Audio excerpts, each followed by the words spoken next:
In today's video, I'm going to teach you how to add logo to email signature in Outlook. We'll walk through the process in the new Outlook and Outlook on the web, and then cover Classic Outlook, so you can get a clean, professional signature no matter which version you use.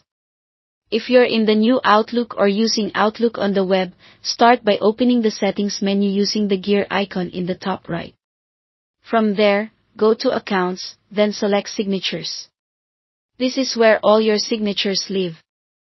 You can create a new one or select an existing signature to edit if you've already got something started.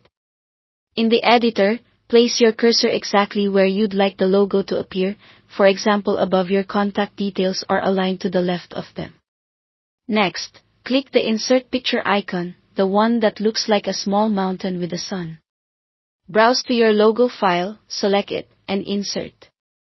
Once the image appears, resize it by dragging a corner handle so it stays proportional and doesn't look stretched. Aim for a size that's readable but not overwhelming. A modest width helps keep emails tidy. If you want to fine-tune the image, right-click it and open Format Picture. Here you can adjust brightness or add alt text, which helps with accessibility for screen readers and provides context if images are blocked. Before you leave, set where this signature is used. Choose your signature for new messages, and pick the signature you want for replies and forwards from the drop-downs. When you're satisfied, click OK or Save.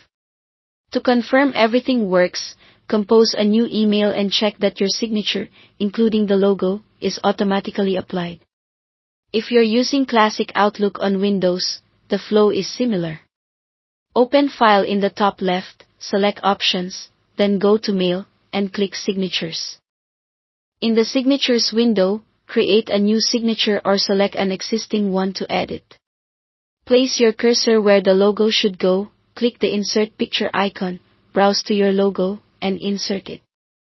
Resize by dragging the corners to keep the aspect ratio intact, and right-click the image for Format Picture options like brightness or alt text if you need them. Set the signature for new messages and for replies and forwards using the drop-downs, then click OK to save. Compose a new email to make sure the signature appears as expected. That's it, your logo is now part of your Outlook email signature. Thanks for watching.